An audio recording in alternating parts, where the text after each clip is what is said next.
Selalu perhatikan kedalaman, berapa dalamnya kita dalam penanaman porang. Simak terus.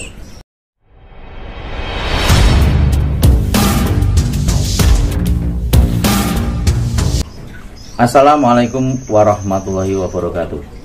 Ya, kedalaman dalam menanam porang itu masing-masing harus kita perhatikan ya. Karena apa? Dampak kedalaman berapa dalamnya kita menanam porang itu harus diperhatikan dari bibit yang kita tanam.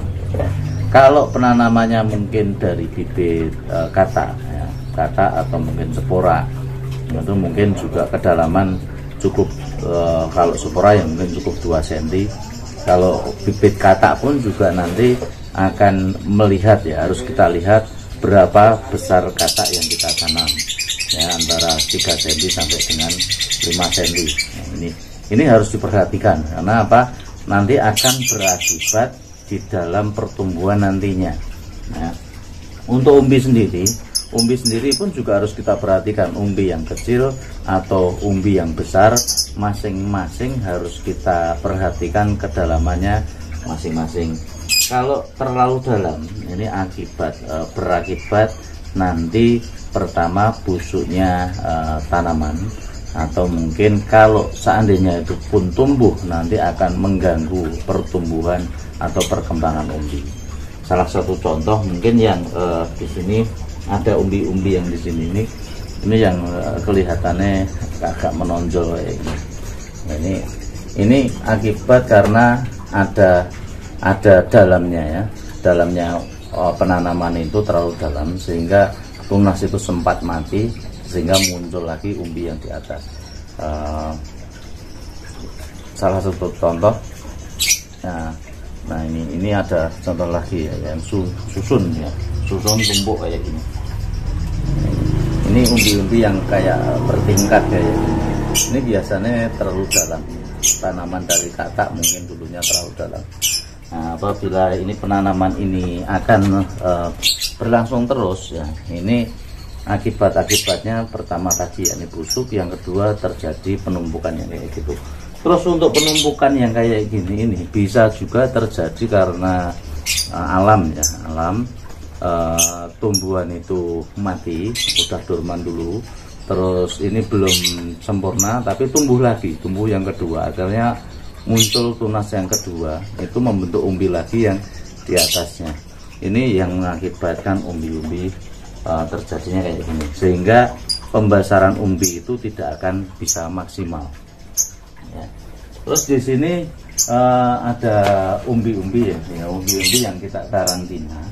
Rencana nanti untuk bibit-bibit yang kita tanam besok, karena umbi-umbi ini sebagian sudah ada yang ngambil ya. Sebenarnya untuk umbi saya katakan kemarin bahwa umbi itu seharusnya dibongkar ya pada bulan-bulan 7 atau bulan 8. Itu yang umbi yang baik untuk dibudidayakan lagi.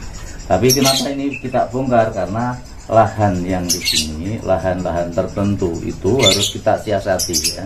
Kita siasati karena lahan di sini itu terlalu lembab, sehingga nantinya apabila kita tidak bongkar dulu, nanti umbinya banyak yang hilang karena adanya jamur, karena curah hujan yang sangat banyak ya.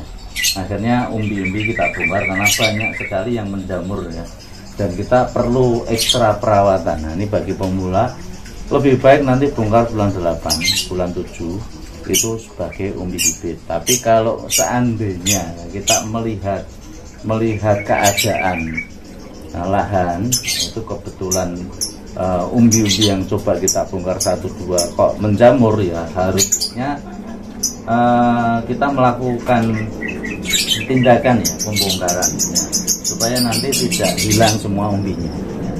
Nah, makanya di sini tuh banyak sekali umbi-umbi yang rusak karena jamur.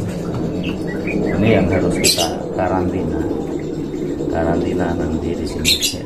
Ini untuk pemula-pemula harus paham betul ya cara karantina ini, karena karantina ini bukan proses yang mudah ya. Prosesnya kita harus sabar, karena apa, begitu melihat ada indikasi jamur ya ini harus kita sembuhkan ya, harus kita potong ya, kita potong kayak gini. Terusan ini ada beberapa penanganan ya, penanganan yang terjadi dalam proses jamur ini. Yang pertama mungkin kita potong, terus kita kasih semprot nanti pakai cuka kayu, itu bisa menyembuhkan. Terus yang kedua, proses yang dipotong secara alami, nah ini tanpa adanya cuka kayu, biasanya nanti agak putih-putih kayak gini warnanya. Kalau yang kita semprot dengan cuka kayu itu nanti biasanya warnanya coklat-coklat kayak gini. Terus ada yang cara yang lain ya, ini kita potong terusan dikasih abu bakar, abu kosok. Ini sama-sama 3 proses ya, 3 proses dalam karantina bibit-bibit umbi ya. Intinya bibit umbi ini sebenarnya tidak ada masalah kalau kita menanam lagi ya, kita karantina yang kayak gini, sepanjang mata tunasnya yang di sini itu masih aman. Ya, sepanjang mata tunasnya aman, walaupun keadaan ini nanti kayak gini. Karena apa? Pertumbuhan umbi nanti begitu kita tanam, kita muncul, ini itu akan habis. Ya, habis akan berganti dengan umbi yang baru, sehingga tidak ada masalah kalau seandainya umbi-umbi yang kayak gini itu nanti kita tanam lagi. Ini karantina yang di sini, ini ya karantina umbi-umbi yang rencana nanti akan ditanam lagi ya, tanam lagi. Karena umbi-umbi yang besar kemarin yang ukurannya sudah di atas 1 kilo ya, itu sudah sebagian yang 1 kilo pun masih kita rawat ya, kita rawat untuk kita jadikan umbi bibit ya, yang sudah sekitar 1,5 kilo lah ke atas. Nah, kemarin sudah diberangkatkan ke pabrik pengolahan chip ya, pabrik pengolahan chip. Ini sisanya yang ada di sini ya, sebagian ini juga sudah diminta sama teman-teman ya, teman-teman petani yang daerah sini. Kemarin ada sekitar hampir 1 ton ya, 1 ton yang kita kirim keluar untuk umbi bibitnya ini. Nah, ini sisanya yang jelek-jelek, yang kira-kira orang sudah tidak suka ya, karena permukaan rumpun kayak gini. Nah, ini kalau kita tanam sendiri masih tidak masalah, masih aman ya, masih aman karena pada tunasnya ini masih ada, insya Allah masih tumbuh dengan normal. Ini antara berat yang di sini itu ya antara yang 1 kilo sampai ada yang kecil-kecil juga, di sini ada yang sekitar 1 on. Nah, ini masih kita karantina, rencana nanti kita untuk tanam sendiri ya, tanam sendiri, sebagian nanti dari katak, sebagian dari persiapan ini untuk umbi-umbi.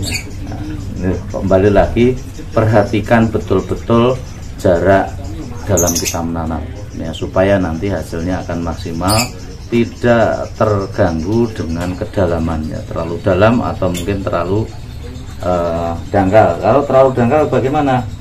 Nah, biasanya terlalu dangkal itu umbinya pun juga nanti atasnya ini kelihatan ya, atasnya di sini itu kelihatan. Ini yang tertanam cuma separuh toh.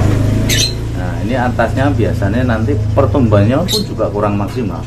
Nah, ini salah satu cara ya, harus kita rawat. Begitu nanti kalau sudah terlalu dangkal, dangkalnya mungkin bukan karena penanaman ya, karena hujan, harus tanahnya juga mungkin terkena air, akhirnya longsor sehingga umbinya kelihatan. Ini perlu diperhatikan bahwa nanti apabila sudah menemui tanaman yang kayak gitu, kita harus melakukan perawatan, kita tumpui lagi dengan tanah, atau paling bagus saat ini ya, sekaligus untuk merawat jamur ya, paling bagus bahwasanya untuk pertumbuhan nanti yang di atasnya umbi yang kelihatan, ini sebaiknya ditutup dengan abu ya, dengan abu bakar, abu sisa pembakaran kayu atau pembakaran daun apapun itu akan bisa menanggulangi juga masalah jamur ya. Ini salah satu contoh, karena kemarin kita mencoba ada beberapa tanaman yang saat ini masih seger pun dikasih mulsa, begitu umbinya kelihatan kita langsung tutup dengan campuran antara tanah dengan abu sisa pembakaran itu. Hasilnya luar biasa, untuk tanamannya lebih sehat, cenderung untuk tidak terkena jamur. Mungkin dari saya cukup itu. Billahi taufik wal hidayah. Wassalamualaikum warahmatullahi wabarakatuh.